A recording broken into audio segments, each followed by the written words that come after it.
Olá, ouvintes! Esse podcast é resultado da disciplina de Geografia da Saúde, ministrada pelo professor Raul Borges Guimarães, pela Unesp de Presidente Prudente.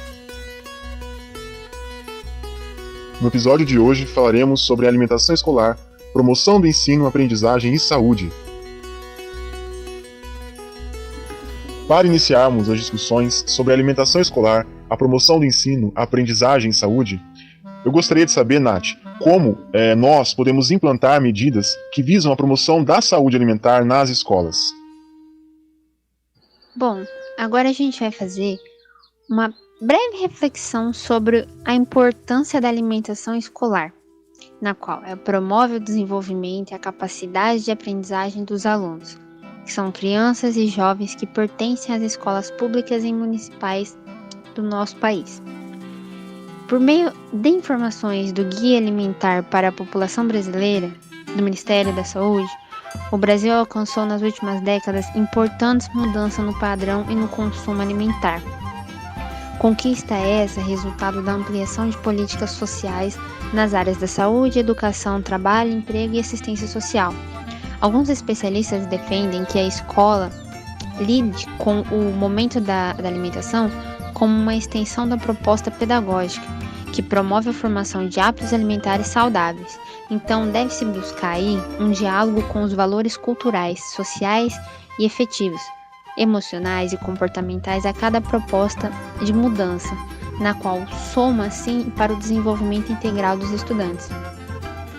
Alguns pesquisadores da área dizem que a educação alimentar escolar deve estar presente transversalmente no currículo, sendo refletido no momento da alimentação, uma vez que as aprendizagens vão afetar diretamente na escola dos alunos e na vida, juntamente com suas escolhas, contribuindo também no aprender sobre a autonomia, pensando na importância de variar um conjunto do seu prato, por exemplo, e refletir sobre o desperdício de alimentos.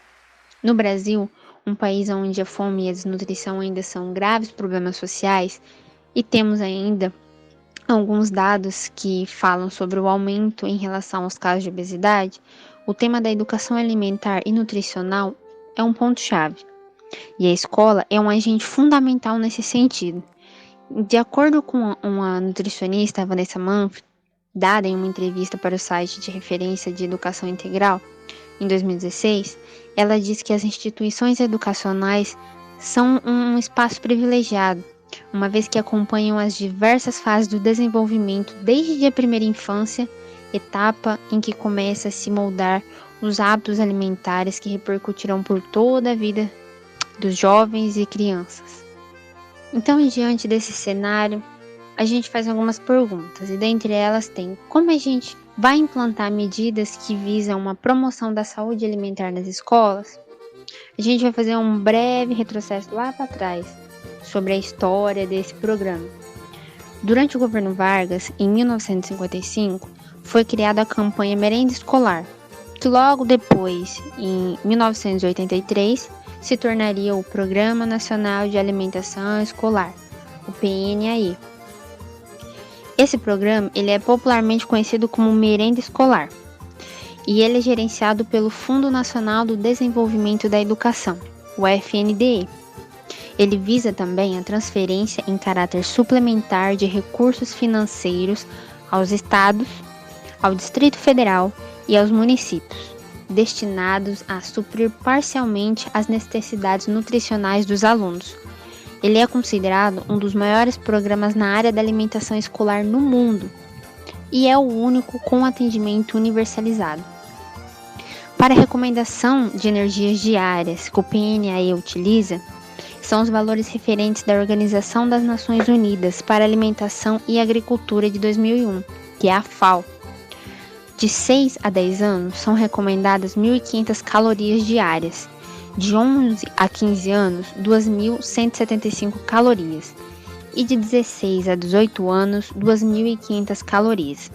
Então, de acordo com a Resolução 26, de 17 de junho de 2013, o Fundo Nacional para o Desenvolvimento da Educação, que dispõe sobre o atendimento de alimentação escolar aos alunos da unidade básica, no âmbito do Programa Nacional de Alimentação Escolar, visa que as unidades escolares que atuam em período integral devem atender no mínimo 70% das necessidades nutricionais diárias das crianças e adolescentes, distribuídas em pelo menos 3 refeições diárias. O artigo 14 dessa mesma resolução traz diretrizes de como deve ser planejado o cardápio escolar, que por sua vez ele deve considerar a cultura e os hábitos alimentares locais, além da vocação agrícola da região. É de extrema importância o acompanhamento nutricional das escolas, levando em consideração os fatores como faixa etária e os horários das refeições para melhor adequar os tipos de alimento aos alunos. Em relação aos nutrientes, alguns profissionais colocam que uma alimentação saudável deve ser composta essencialmente por alimentos in natura, ou seja, é o arroz, feijão, frutas, hortaliças ou alimentos minimamente processados, como carne moída ou já cortadas, e leite pasteurizado. A recomendação é que esses alimentos sejam postos e menos alimentos industrializados sejam consumidos pelos alunos. Muito interessante, Nath. E aí isso só demonstra a importância, né, da alimentação saudável nas escolas, visando aí a promoção, né, da saúde nesse ambiente educacional.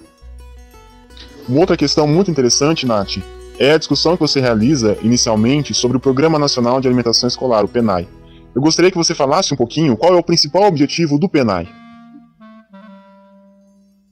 O PNAE, ele contribui para o crescimento e o desenvolvimento biopsicossocial, a aprendizagem, o rendimento escolar e a formação de hábitos saudáveis dos alunos, por meio de ações de educação alimentar e nutricional e da oferta de refeições que cubram as suas necessidades nutricionais durante o período que os alunos permaneçam na escola.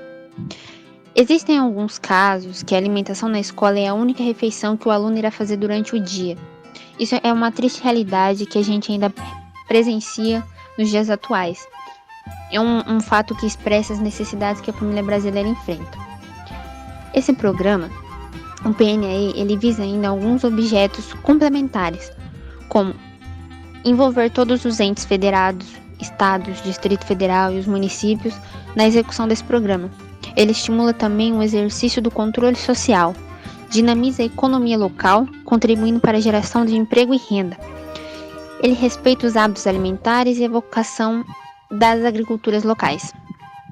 Então, diante desse cenário da pandemia que a gente está vivendo, mesmo nesse período em que as aulas estão suspensas por conta da Covid-19, alguns alunos não estão sendo prejudicados e, de acordo com relatos de voluntários do programa, as atividades da agricultura familiar estão sendo mantidas e desenvolvidas, auxiliando as famílias carentes. No início de abril, o governo federal sancionou uma lei que permite a manutenção da política e autoriza a distribuição dos alimentos aos estudantes com aulas suspensas. Em seguida, o FND publicou as regras sobre essas distribuições em uma resolução que traz ainda orientações sobre as compras da agricultura familiar.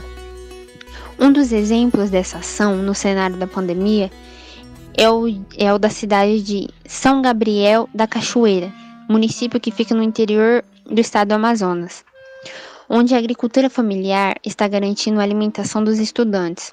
Estão sendo distribuídos kits de alimentos como arroz, feijão, macarrão, leite e outros gêneros, além dos típicos da região, que são açaí, beiju, castanha, uará, peixe moqueado, tucumã e umari.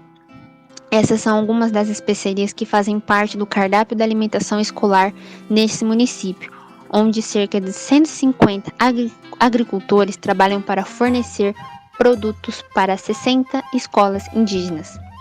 A iniciativa reforça um dos pilares do PNAE, que repassa recursos todos os anos para que estados e municípios garantam a alimentação escolar em suas redes de ensino.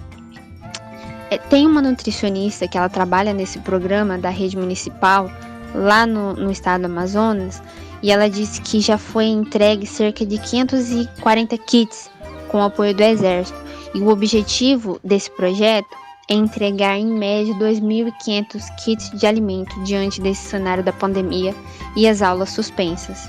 Então, já finalizando essa breve reflexão sobre alimentação nas escolas, Existem alguns manuais e cartilhas que, em conjunto com programas como esse que nós escutamos, eles apresentam algumas condições de uma educação alimentar saudável nas escolas, fazendo com que elas adotem medidas que irá contribuir para uma rotina e a construção de hábitos aos alunos, garantindo assim uma dieta saudável.